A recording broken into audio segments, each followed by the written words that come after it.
ಸಚಿವರಾದಂಥ ಶಿವರಾಜ್ ತಂಗಡಿಗೆ ಅವರು ಇದ್ದಾರೆ, ಅವ್ರ ಜೊತೆ ಮಾತಾಡ್ತಾ ಹೋಗ್ತೀನಿ. ಈಗ ಸರ್, ಸರ್ಕಾರದ ಅಧಿಕಾರಿಗಳು ಎಡವಟ್ಟು ಮಾಡ್ತಾ ಇರುವಂಥ ಹಿನ್ನೆಲೆಯಲ್ಲಿ ಸರ್ಕಾರಕ್ಕೆ ಕೆಲವೊಂದು ಕಡೆ ಮುಜುಗರ ಆಗ್ತಾ ಇದೆ. ಅದರಲ್ಲೂ ಕೂಡ ಈಗ ರಾಮಚಂದ್ರ ರಾವ್ ಅವರ ಪ್ರಕರಣದಲ್ಲಿ ಸರ್ಕಾರ ಸಾಕಷ್ಟು ಮುಜುಗರಕ್ಕೆ ಎಡೆ ಮಾಡಿಕೊಟ್ಟಿದೆ ಸರ್. ಇದು ಪ್ರಕರಣ ಎಡೆ ಮಾಡಿ ಕೊಟ್ಟಿಲ್ಲ ರೀ. ಅವ್ರ ಮೇಲೆ ಆ್ಯಕ್ಷನ್ ಮಾಡಿದ್ದೀವಲ್ಲ. ಲಕ್ಷಗಟ್ಟಲೆ ಅಧಿಕಾರಿಗಳಿದ್ದಾರೆ. ಯಾರು ತಪ್ಪು ಮಾಡಿದ್ರೆ ಸರ್ಕಾರ ಹೊಣೆ ಆಗತ್ತಾ? ಯಾರು ತಪ್ಪು ಮಾಡಿರ್ತಾರೆ ಅವ್ರ ಮೇಲೆ ಆ್ಯಕ್ಷನ್ ಮಾಡ್ತೀವಿ. ತಪ್ಪು ಮಾಡೋಂಥ ಪ್ರಶ್ನೆ ಸರ್ಕಾರ ತಪ್ಪು ಮಾಡಿದ್ದೀನ? ಇಲ್ಲಲ್ಲ. ರಾಮಚಂದ್ರ ರಾವ್ ಮಾಡಿದ್ದಕ್ಕೆ ರಾಮಚಂದ್ರ ರಾವ್ ಅನುಭವಿಸ್ತಾರೆ. ಅವ್ರಿಗೆ ಶಿಕ್ಷೆ ಆಗಿದೆ, ಅವ್ರ ಮೇಲೆ ಕ್ರಮ ವಹಿಸಿದ್ವಿ, ಅವ್ರು ಸಸ್ಪೆಂಡ್ ಮಾಡಿರ್ತೀವಿ. ಇನ್ನು ಮುಂದೆ ತನಿಖೆ ಆಗುತ್ತೆ, ಇನ್ನು ಏನೇನು ಆಗಬೇಕಾಗಿತ್ತು ಆಗುತ್ತೆ. ಆದರೆ ಯಾರೋ ಮಾಡಿದ ತಪ್ಪಿಗೆ ಸರ್ಕಾರದ ಮೇಲೆ ಗುಬಿ ಕುಂದಿಸೋದೈತಲ್ಲ, ಇದು ಬಿ ಜೆ ಪಿಯವ್ರಿಗೆ ಕಾಮನ್ನು. ಪೊಲೀಸ್ ಇಲಾಖೆ ವಿಚಾರಕ್ಕೆ ಸಾಕಷ್ಟು ಇತ್ತೀಚೆಗೆ ಟೀಕೆಗಳು ಕೇಳಿಬರ್ತಾ ಇದ್ದಾವೆ. ಯಾಕೆಂತಂದು ಹೇಳಿದ್ರೆ, ಡ್ರಗ್ಸ್ ಪ್ರಕರಣ ಆದಂಥ ಸಂದರ್ಭದಲ್ಲಿ ಮೈಸೂರಲ್ಲಿ ಫ್ಯಾಕ್ಟ್ರಿ ಪತ್ತೆ ಮಾಡುವಂಥ ವಿಚಾರದಲ್ಲಿ ವಿಫಲ ಆದರು. ಮತ್ತೊಂದು ಕಡೆಗೆ ಪೊಲೀಸರ ಒಂದು ಕಡೆ ಬ್ಯಾನರ್ ಕಟ್ಟುವಂಥ ವಿಚಾರದಲ್ಲಿ ಅಲ್ಲೂ ಕೂಡ ಸರಿಯಾಗಿ ರಕ್ಷಣೆ ಕೊಡಲಿಲ್ಲ. ಇದೀಗ ಪೊಲೀಸ್ ಅಧಿಕಾರಿದ್ದೇ ಇಂಥದ್ದೊಂದು ರಾಸಲೀಲೆ ವಿಡಿಯೋ ಹೊರಗಡೆ ಬರ್ತಾ ಇದೆ. ಆದಮೇಲೆ ಈಗ ಅವ್ರ ಮೇಲೆ ರಾಸಲೀಲೆ ಅನ್ನೋದೇನಿದೆ ಅಲ್ಲ, ಅದ್ರ ಮೇಲೆ ಆ್ಯಕ್ಷನ್ ಆಗ್ತಾ ಇದೆ. ಮತ್ತು ಡ್ರಗ್ಸ್ ವಿಚಾರ ಅದ್ರ ಬಗ್ಗೆ ನಮ್ಮ ಅಧಿಕಾರಿಗಳು ಕೆಲಸ ಮಾಡ್ತಾ ಇದ್ದಾರೆ. ಕಾಲಕ್ಕೆ ಯಾರು ತಪ್ಪು ಮಾಡಿರ್ತಾರೋ ಅವ್ರ ಮೇಲೆ ಆ್ಯಕ್ಷನ್ ಆಗೇ ಆಗುತ್ತೈತೆ. ಡ್ರಗ್ಸು ಈಗಿಂದಲ್ಲ, ಹಿಂದಿನ ಸರ್ಕಾರದೊಳಗೂ ಇದೆ, ಅದಕ್ಕಿಂತ ಮೊದಲು ಇದೆ. ಅವತ್ತಿಂದ ಇವತ್ತಿನವರೆಗೂ ಅವ್ರ ಮೇಲೆ ಎಲ್ಲ ಕಡೆಯೂ ಆ್ಯಕ್ಷನ್ ಮಾಡ್ತಾರೆ. ಯಾರ್ಯಾರು ತಪ್ಪು ಮಾಡಿರ್ತಾರೆ, ಯಾವ ಅಧಿಕಾರಿಗಳು ಭಾಗಿಯಾಗಿರ್ತಾರೆ, ಯಾರು ಜನ ಭಾಗಿಯಾಗಿರ್ತಾರೆ, ಅವ್ರಿಗೆ ಆ್ಯಕ್ಷನ್ ಆದಂಥ ಉದಾಹರಣೆಗಳಿದಾವೆ. ಅದಕ್ಕೆ ಸರ್ಕಾರಕ್ಕೆ ಹೇಳೋಂಥದ್ದಿದೆಯಲ್ಲ, ಇದು ರಾಜಕಾರಣ ಮಾಡೋವಂಥ ಕೆಲಸವನ್ನು ಮಾಡ್ತಾ ಇದ್ದಾರೆ ಬಿ ಜೆ ಪಿ. ಅಬಕಾರಿ ಇಲಾಖೆಯಲ್ಲಿ ಅಕ್ರಮ ಆಗಿದೆ, ರಾಜೀನಾಮೆ ಕೊಡಬೇಕು ತಿಮ್ಮಾಪುರ ಅವರು, ಯಾಕಂದರೆ ಅವರ ಪುತ್ರನ ಹೆಸರು ಕೂಡ ಆಡಿಯೋದಲ್ಲಿ ಉಲ್ಲೇಖ ಆಗಿದೆ ಅನ್ನೋದು. ನಾನು ಒಂದೇ ಒಂದು ಬಿ ಜೆ ಪಿಯವರಿಗೆ ಹೇಳ್ತೀನಿ, ಆಡಿಯೋ ಬಂದೈತಿ ಅನ್ನೋದಕ್ಕಿಂತನೂ ವಾಸ್ತವ ಸತ್ಯವನ್ನು ವಿತ್ತು ಡಾಕ್ಯುಮೆಂಟೇಷನ್ ಕೊಡಿ. ಆವಾಗ ಸಹಜವಾಗಿ ನಮ್ಮ ಹೈಕಮಾಂಡು ಸುಮ್ಮಿರಂಗಲ್ಲ, ನಮ್ಮ ಮುಖ್ಯಮಂತ್ರಿಗಳು ಸುಮ್ಮಿರಂಗಲ್ಲ. ಸುಮ್ಮನೆ ಯಾರೋ ಆಡಿಯೋ ಮಾಡಿಬಿಟ್ರಂದ್ರೆ ಅದಕ್ಕೆಲ್ಲ ಆ್ಯಕ್ಷನ್ ಮಾಡೋಕ್ಕಾಗತ್ತಾ? ಅಂಥ 100 ಆಡಿಯೋಗಳು ಬರ್ತಾವೆ. ವಾಸ್ತವ ಸತ್ಯ ಪ್ರೂಫ್ ಇದ್ದರೆ ಕೊಡಲಿ. ಯಾರು ವಿರೋಧ ಪಕ್ಷದ ನಾಯಕರು ವಿರೋಧ ಮಾತಾಡದೇ ಅವ್ರ ಕೆಲಸ ಆಗಬಾರ್ದು.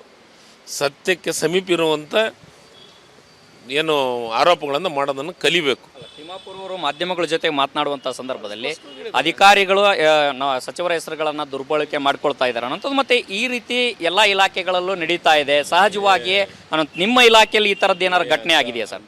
ಯಾವ ಘಟನೆಗಳು ಆಗಾಗ ಕೊಡೋಂಗಿಲ್ಲ. ಅವು ಆದವು ಅಂದರೆ ತತ್ಕ್ಷಣ ಅವ್ರ ಮೇಲೆ ಆ್ಯಕ್ಷನ್ ಮಾಡೋವಂಥ ಕೆಲಸವನ್ನು ಮಾಡ್ತೀವಿ.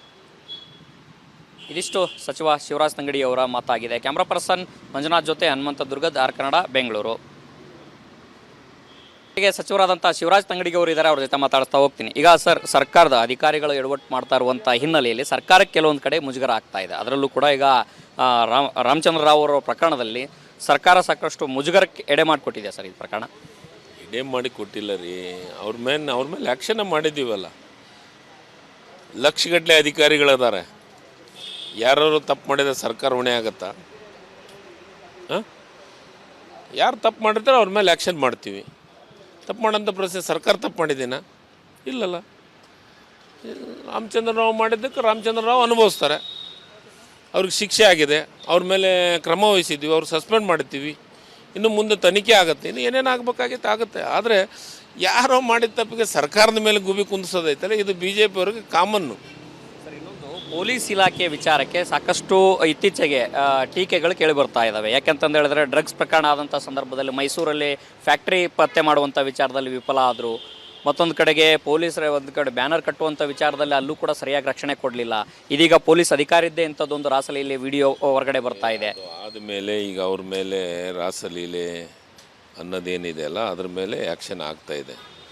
ಮತ್ತು ಡ್ರಗ್ಸ್ ವಿಚಾರ ಅದ್ರ ಬಗ್ಗೆ ನಮ್ಮ ಅಧಿಕಾರಿಗಳು ಕೆಲಸ ಮಾಡ್ತಾ ಇದ್ದಾರೆ.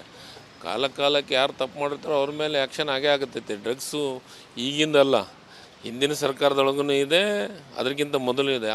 ಅವತ್ತಿಂದ ಇವತ್ತಿನವರೆಗೂ ಅವ್ರ ಮೇಲೆ ಎಲ್ಲ ಕಡೆಯೂ ಆ್ಯಕ್ಷನ್ ಮಾಡ್ತಾರೆ. ಯಾರ್ಯಾರು ತಪ್ಪು ಮಾಡಿರ್ತಾರೆ, ಯಾವ ಅಧಿಕಾರಿಗಳು ಭಾಗಿಯಾಗಿರ್ತಾರೆ, ಯಾರು ಜನ ಭಾಗಿಯಾಗಿರ್ತಾರೆ, ಅವ್ರಿಗೆ ಆ್ಯಕ್ಷನ್ ಆದಂಥ ಉದಾಹರಣೆಗಳಿದಾವೆ. ಅದಕ್ಕೆ ಸರ್ಕಾರಕ್ಕೆ ಹೇಳೋಂಥದ್ದಿದೆಯಲ್ಲ, ಇದು ರಾಜಕಾರಣ ಮಾಡೋವಂಥ ಕೆಲಸವನ್ನು ಮಾಡ್ತಾ ಇದ್ದಾರೆ ಬಿ ಜೆ ಪಿ. ಅಬಕಾರಿ ಇಲಾಖೆಯಲ್ಲಿ ಅಕ್ರಮ ಆಗಿದೆ, ರಾಜೀನಾಮೆ ಕೊಡಬೇಕು ತಿಮ್ಮಾಪುರ ಅವರು, ಯಾಕಂದರೆ ಅವರ ಪುತ್ರನ ಹೆಸರು ಕೂಡ ಆಡಿಯೋದಲ್ಲಿ ಉಲ್ಲೇಖ ಆಗಿದೆ ಅನ್ನೋದು. ನಾನು ಒಂದೇ ಒಂದು ಬಿ ಜೆ ಪಿಯವರಿಗೆ ಹೇಳ್ತೀನಿ, ಆಡಿಯೋ ಬಂದೈತಿ ಅನ್ನೋದಕ್ಕಿಂತನೂ ವಾಸ್ತವ ಸತ್ಯವನ್ನು ವಿತ್ತು ಡಾಕ್ಯುಮೆಂಟೇಷನ್ ಕೊಡಿ. ಆವಾಗ ಸಹಜವಾಗಿ ನಮ್ಮ ಹೈಕಮಾಂಡು ಸುಮ್ಮಿರಂಗಲ್ಲ, ನಮ್ಮ ಮುಖ್ಯಮಂತ್ರಿಗಳು ಸುಮ್ಮಿರಂಗಲ್ಲ. ಯಾರೋ ಆಡಿಯೋ ಮಾಡಿಬಿಟ್ರಂದ್ರೆ ಅದಕ್ಕೆಲ್ಲ ಆ್ಯಕ್ಷನ್ ಮಾಡೋಕ್ಕಾಗತ್ತಾ? ಅಂಥ 100 ಆಡಿಯೋಗಳು ಬರ್ತಾವೆ. ವಾಸ್ತವ ಸತ್ಯ ಪ್ರೂಫ್ ಇದ್ದರೆ ಕೊಡಲಿ. ಯಾರು ವಿರೋಧ ಪಕ್ಷದ ನಾಯಕರು ವಿರೋಧ ಮಾತಾಡದೇ ಅವ್ರ ಕೆಲಸ ಆಗಬಾರ್ದು. ಸತ್ಯಕ್ಕೆ ಸಮೀಪ ಇರುವಂಥ ಏನು ಆರೋಪಗಳನ್ನು ಮಾಡೋದನ್ನು ಕಲಿಬೇಕು. ತಿಮ್ಮಾಪುರ ಅವರು ಮಾಧ್ಯಮಗಳ ಜೊತೆ ಮಾತನಾಡುವಂಥ ಸಂದರ್ಭದಲ್ಲಿ ಅಧಿಕಾರಿಗಳು ಸಚಿವರ ಹೆಸರುಗಳನ್ನು ದುರ್ಬಳಕೆ ಮಾಡ್ಕೊಳ್ತಾ ಇದ್ದಾರೆ ಅನ್ನೋಂಥದ್ದು, ಮತ್ತು ಈ ರೀತಿ ಎಲ್ಲ ಇಲಾಖೆಗಳಲ್ಲೂ ನಡೀತಾ ಇದೆ. ಸಹಜವಾಗಿ ನಿಮ್ಮ ಇಲಾಖೆಯಲ್ಲಿ ಈ ಥರದ್ದು ಏನಾದ್ರು ಘಟನೆ ಆಗಿದೆಯಾ ಸರ್? ಅಂಥವು ಯಾವ ಘಟನೆಗಳು ಆಗಾಗ ಕೊಡೋಂಗಿಲ್ಲ. ಅವು ಆದವು ಅಂದರೆ ತತ್ಕ್ಷಣ ಅವ್ರ ಮೇಲೆ ಆ್ಯಕ್ಷನ್ ಮಾಡೋಂಥ ಕೆಲಸವನ್ನು ಮಾಡ್ತೀವಿ. ಇದಿಷ್ಟು ಸಚಿವ ಶಿವರಾಜ್ ತಂಗಡಿ ಅವರ ಮಾತಾಗಿದೆ. ಕ್ಯಾಮ್ರಾ ಪರ್ಸನ್ ಮಂಜುನಾಥ್ ಜೊತೆ ಹನುಮಂತ ದುರ್ಗದ್, ಆರ್ ಕನ್ನಡ, ಬೆಂಗಳೂರು. ಹೀಗೆ ಸಚಿವರಾದಂಥ ಶಿವರಾಜ್ ತಂಗಡಿಗೆ ಅವರು ಇದ್ದಾರೆ, ಅವ್ರ ಜೊತೆ ಮಾತಾಡ್ತಾ ಹೋಗ್ತೀನಿ. ಈಗ ಸರ್, ಸರ್ಕಾರದ ಅಧಿಕಾರಿಗಳು ಎಡವಟ್ಟು ಮಾಡ್ತಾ ಇರುವಂಥ ಹಿನ್ನೆಲೆಯಲ್ಲಿ ಸರ್ಕಾರಕ್ಕೆ ಕೆಲವೊಂದು ಕಡೆ ಮುಜುಗರ ಆಗ್ತಾ ಇದೆ. ಅದರಲ್ಲೂ ಕೂಡ ಈಗ ರಾಮಚಂದ್ರ ರಾವ್ ಅವರ ಪ್ರಕರಣದಲ್ಲಿ ಸರ್ಕಾರ ಸಾಕಷ್ಟು ಮುಜುಗರಕ್ಕೆ ಎಡೆ ಮಾಡಿಕೊಟ್ಟಿದೆ ಸರ್. ಈ ಪ್ರಕರಣ ಎಡೆ ಮಾಡಿ ಕೊಟ್ಟಿಲ್ಲ ರೀ. ಅವ್ರ ಮೇಲೆ ಆ್ಯಕ್ಷನ್ ಮಾಡಿದ್ದೀವಲ್ಲ. ಲಕ್ಷಗಟ್ಟಲೆ ಅಧಿಕಾರಿಗಳಿದ್ದಾರೆ. ಯಾರು ತಪ್ಪು ಮಾಡಿದ್ರೆ ಸರ್ಕಾರ ಹೊಣೆ ಆಗತ್ತಾ? ಯಾರು ತಪ್ಪು ಮಾಡಿರ್ತಾರೆ ಅವ್ರ ಮೇಲೆ ಆ್ಯಕ್ಷನ್ ಮಾಡ್ತೀವಿ. ತಪ್ಪು ಮಾಡೋಂಥ ಪ್ರಶ್ನೆ ಸರ್ಕಾರ ತಪ್ಪು ಮಾಡಿದ್ದೀನ? ಇಲ್ಲಲ್ಲ. ರಾಮಚಂದ್ರ ರಾವ್ ಮಾಡಿದ್ದಕ್ಕೆ ರಾಮಚಂದ್ರ ರಾವ್ ಅನುಭವಿಸ್ತಾರೆ. ಅವ್ರಿಗೆ ಶಿಕ್ಷೆ ಆಗಿದೆ, ಅವ್ರ ಮೇಲೆ ಕ್ರಮ ವಹಿಸಿದ್ದೀವಿ, ಅವ್ರು ಸಸ್ಪೆಂಡ್ ಮಾಡಿರ್ತೀವಿ. ಇನ್ನು ಮುಂದೆ ತನಿಖೆ ಆಗುತ್ತೆ, ಇನ್ನು ಏನೇನು ಆಗಬೇಕಾಗಿತ್ತು ಆಗುತ್ತೆ. ಆದರೆ ಯಾರೋ ಮಾಡಿದ ತಪ್ಪಿಗೆ ಸರ್ಕಾರದ ಮೇಲೆ ಗುಬಿ ಕುಂದಿಸೋದೈತಲ್ಲ, ಇದು ಬಿ ಜೆ ಪಿಯವ್ರಿಗೆ ಕಾಮನ್ನು. ಪೊಲೀಸ್ ಇಲಾಖೆ ವಿಚಾರಕ್ಕೆ ಸಾಕಷ್ಟು ಇತ್ತೀಚೆಗೆ ಟೀಕೆಗಳು ಕೇಳಿ ಬರ್ತಾ ಇದ್ದಾವೆ. ಯಾಕೆಂತಂದು ಹೇಳಿದ್ರೆ ಡ್ರಗ್ಸ್ ಪ್ರಕರಣ ಆದಂಥ ಸಂದರ್ಭದಲ್ಲಿ ಮೈಸೂರಲ್ಲಿ ಫ್ಯಾಕ್ಟ್ರಿ ಪತ್ತೆ ಮಾಡುವಂಥ ವಿಚಾರದಲ್ಲಿ ವಿಫಲ ಆದರು. ಮತ್ತೊಂದು ಕಡೆಗೆ ಪೊಲೀಸರ ಒಂದು ಕಡೆ ಬ್ಯಾನರ್ ಕಟ್ಟುವಂಥ ವಿಚಾರದಲ್ಲಿ ಅಲ್ಲೂ ಕೂಡ ಸರಿಯಾಗಿ ರಕ್ಷಣೆ ಕೊಡಲಿಲ್ಲ. ಇದೀಗ ಪೊಲೀಸ್ ಅಧಿಕಾರಿದ್ದೇ ಇಂಥದ್ದೊಂದು ರಾಸಲೀಲೆ ವಿಡಿಯೋ ಹೊರಗಡೆ ಬರ್ತಾ ಇದೆ. ಆದಮೇಲೆ ಈಗ ಅವ್ರ ಮೇಲೆ ರಾಸಲೀಲೆ ಅನ್ನೋದೇನಿದೆ ಅಲ್ಲ, ಅದ್ರ ಮೇಲೆ ಆ್ಯಕ್ಷನ್ ಆಗ್ತಾ ಇದೆ. ಮತ್ತು ಡ್ರಗ್ಸ್ ವಿಚಾರ ಅದ್ರ ಬಗ್ಗೆ ನಮ್ಮ ಅಧಿಕಾರಿಗಳು ಕೆಲಸ ಮಾಡ್ತಾ ಇದ್ದಾರೆ. ಕಾಲಕ್ಕೆ ಯಾರು ತಪ್ಪು ಮಾಡಿರ್ತಾರೋ ಅವ್ರ ಮೇಲೆ ಆ್ಯಕ್ಷನ್ ಆಗೇ ಆಗುತ್ತೈತೆ. ಡ್ರಗ್ಸು ಈಗಿಂದಲ್ಲ, ಹಿಂದಿನ ಸರ್ಕಾರದೊಳಗೂ ಇದೆ, ಅದಕ್ಕಿಂತ ಮೊದಲು ಇದೆ. ಅವತ್ತಿಂದ ಇವತ್ತಿನವರೆಗೂ ಅವ್ರ ಮೇಲೆ ಎಲ್ಲ ಕಡೆನೂ ಆ್ಯಕ್ಷನ್ ಮಾಡ್ತಾರೆ. ಯಾರ್ಯಾರು ತಪ್ಪು ಮಾಡಿರ್ತಾರೆ, ಯಾವ ಅಧಿಕಾರಿಗಳು ಭಾಗಿಯಾಗಿರ್ತಾರೆ, ಯಾರು ಜನ ಭಾಗಿಯಾಗಿರ್ತಾರೆ, ಅವ್ರಿಗೆ ಆ್ಯಕ್ಷನ್ ಆದಂಥ ಉದಾಹರಣೆಗಳು ಅದಾವೆ. ಅದಕ್ಕೆ ಸರ್ಕಾರಕ್ಕೆ ಹೇಳೋಂಥದ್ದಿದೆಯಲ್ಲ, ಇದು ರಾಜಕಾರಣ ಮಾಡುವಂಥ ಕೆಲಸವನ್ನು ಮಾಡ್ತಾ ಇದ್ದಾರೆ ಬಿ ಜೆ ಪಿ. ಅಬಕಾರಿ ಇಲಾಖೆಯಲ್ಲಿ ಅಕ್ರಮ ಆಗಿದೆ, ರಾಜೀನಾಮೆ ಕೊಡಬೇಕು ತಿಮ್ಮಾಪುರ ಅವರು. ಯಾಕಂದರೆ ಅವರ ಪುತ್ರನ ಹೆಸರು ಕೂಡ ಆಡಿಯೋದಲ್ಲಿ ಉಲ್ಲೇಖ ಆಗಿದೆ ಅನ್ನೋದು. ನಾನು ಒಂದೇ ಒಂದು ಬಿ ಜೆ ಪಿಯವರಿಗೆ ಹೇಳ್ತೀನಿ, ಆಡಿಯೋ ಬಂದೈತಿ ಅನ್ನೋದಕ್ಕಿಂತನೂ ವಾಸ್ತವ ಸತ್ಯವನ್ನು ವಿತ್ತು ಡಾಕ್ಯುಮೆಂಟೇಷನ್ ಕೊಡಿ. ಆವಾಗ ಸಹಜವಾಗಿ ನಮ್ಮ ಹೈಕಮಾಂಡು ಸುಮ್ಮಿರಂಗಲ್ಲ, ನಮ್ಮ ಮುಖ್ಯಮಂತ್ರಿಗಳು ಸುಮ್ಮಿರಂಗಲ್ಲ. ಯಾರೋ ಆಡಿಯೋ ಮಾಡಿಬಿಟ್ರಂದ್ರೆ ಅದಕ್ಕೆಲ್ಲ ಆ್ಯಕ್ಷನ್ ಮಾಡೋಕ್ಕಾಗತ್ತಾ? ಅಂಥ 100 ಆಡಿಯೋಗಳು ಬರ್ತಾವೆ. ವಾಸ್ತವ ಸತ್ಯ ಪ್ರೂಫ್ ಇದ್ದರೆ ಕೊಡಲಿ. ಯಾರು ವಿರೋಧ ಪಕ್ಷದ ನಾಯಕರು ವಿರೋಧ ಮಾತಾಡದೇ ಅವ್ರ ಕೆಲಸ ಆಗಬಾರ್ದು. ಸತ್ಯಕ್ಕೆ ಸಮೀಪ ಇರುವಂಥ ಏನು ಆರೋಪಗಳನ್ನು ಮಾಡೋದನ್ನು ಕಲಿಬೇಕು.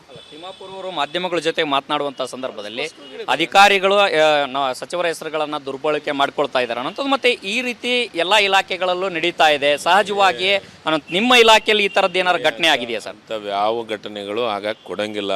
ಅವು ಆದವು ಅಂದರೆ ತತ್ಕ್ಷಣ ಅವ್ರ ಮೇಲೆ ಆ್ಯಕ್ಷನ್ ಮಾಡೋಂಥ ಕೆಲಸವನ್ನು ಮಾಡ್ತೀವಿ.